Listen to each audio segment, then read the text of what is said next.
Bom, em relação ao empregado doméstico, para que a gente possa fechar esse tópico da matéria, é importante dizer que a CLT excluía o empregado doméstico.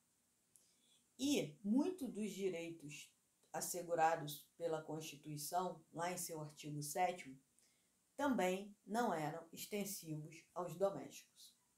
Qual a razão disso? Não sei. Minha aposta é que há, e como há até hoje, um preconceito em relação ao doméstico. Embora seja um empregado de suma importância, porque enquanto você sai para trabalhar, uma pessoa fica tomando conta, por exemplo, da sua casa, dos seus filhos, da sua alimentação, da sua roupa, assegurando que você terá uma casa, um ambiente limpo. Veja a importância do empregado doméstico. Mas talvez por resquícios da escravidão, não sei, né, o trabalho doméstico seja visto como um trabalho menor em termos de importância, o que, na minha opinião, é uma visão torpe, uma visão totalmente equivocada. Fato é que se a minha tese, né, tiver algum resquício de verdade, de que de fato havia e há um preconceito, o legislador seguiu nessa seara, deixando de assegurar ao empregado doméstico uma série dos direitos elencados no artigo 7º da Constituição. Pois bem, eis que o legislador decide sair das trevas causadas pelo preconceito que o mantinham acorrentado lá. Eis que ele consegue se libertar e, a partir de 2013, ele propõe, né, a propositura da PEC das domésticas, ficou conhecida como a PEC das domésticas, né, em que se buscava uma igualdade de direitos. Os mesmos direitos assegurados ao trabalhador urbano, pleiteava-se que fossem assegurados aos empregados domésticos. Houve um êxito nisso, né? Essa emenda foi aprovada, transformou-se na Emenda Constitucional número 72 de 2013, e essa emenda, ela exigia que lei complementar regulamentasse os direitos do empregado doméstico. Para esse fim, foi editada a Lei Complementar número 150 de 2015, que passou a regulamentar os direitos dos empregados domésticos, que passaram a ser os direitos assegurados ao trabalhador urbano. Então, a partir da Lei Complementar 150 de 2015, que veio para regulamentar o direito dos trabalhadores domésticos, à luz do que dispõe a Emenda Constitucional número 72, conhecida, né, como a PEC, quando começou o projeto de emenda à Constituição, ficou conhecida como a PEC das domésticas. E a título de curiosidade, o deputado federal, que votou contra todos os direitos, disse que não deveria ser assegurado nenhum direito às domésticas, nenhum daqueles direitos que ali estavam sendo propostos, né? Que nada mais além do que a lei já trazia, deveria ser concedido aos domésticos. O único deputado federal que seguiu esse pensamento de negar todo e qualquer novo direito aos empregados domésticos foi o então deputado federal Jair Bolsonaro, atual presidente dessa nação. E ele defendeu com muito orgulho o fato de ter votado contra o direito das domésticas, né? E a classe doméstica é uma classe tão superior que eu penso que muitos domésticos votaram no senhor Jair Bolsonaro, mesmo ele tendo votado contra os direitos dessa categoria.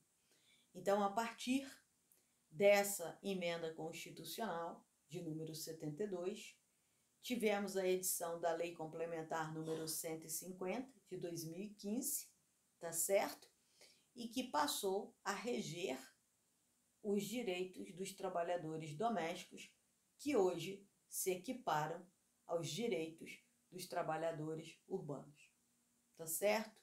Na apostila, no material que elaborei, eu trago para vocês uma série de direitos que os domésticos hoje dispõem, direitos esses previstos na Constituição da República, no artigo 7º, na Constituição, né, principalmente no parágrafo único, e também em algumas legislações extravagantes, em algumas leis extravagantes, e também na Lei 150, na Lei Complementar 150 de 2015, a Lei do Doméstico.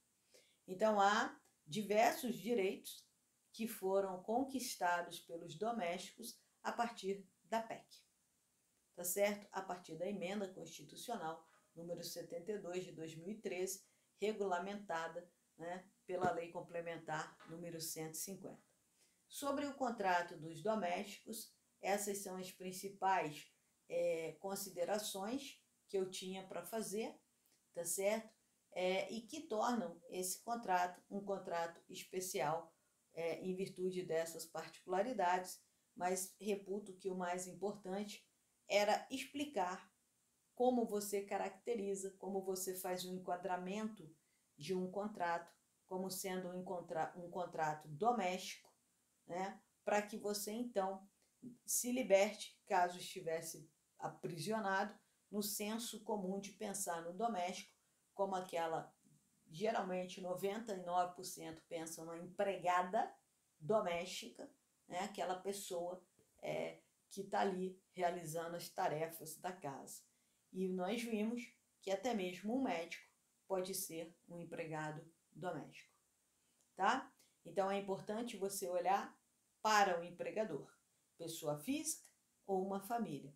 E um outro requisito que eu sempre chamo a atenção, acho que você tem que prestar muita atenção para ver se o trabalho daquele empregado, né, a sua mão de obra, não está sendo usada para a exploração da atividade econômica do seu empregador. E aí dissemos da cozinheira, que passa a maior parte do dia cuidando das tarefas domésticas, mas que por 2 horas, por exemplo, ajuda na elaboração das quentinhas, que é a fonte de renda da família. Ora, então ela contribui com a sua força de trabalho para a atividade econômica. Se isso acontecer, ela não mais será considerada uma empregada doméstica, mas sim uma empregada urbana e terá o seu contrato regido integralmente pela CLT. Nada da Lei Complementar 150 se aplicará a esse contrato, ok? E por que não? Porque a Lei 150 ela aplica-se tão somente ao empregado doméstico. Também é importante dizer que nas relações de emprego doméstico utilizamos de forma subsidiária a Constituição. E quando falamos de aplicação subsidiária, em que momento vamos nos socorrer da CLT? No momento em que a legislação que rege a matéria, a legislação específica, e aqui no nosso caso a Lei Complementar 150, ela for omissa. E aí, se ela for omissa, se ela não tratar daquela situação, iremos nos socorrer, iremos tentar buscar a resposta na CLT. Tá certo? Então, pessoal, sobre o trabalho doméstico, essas são as principais considerações. Recomendo a leitura do nosso material escrito, bem como de capítulo de qualquer doutrina. Temos o Luciano Martinez na biblioteca digital, que está à sua disposição, né? Que você acessa através da área do aluno.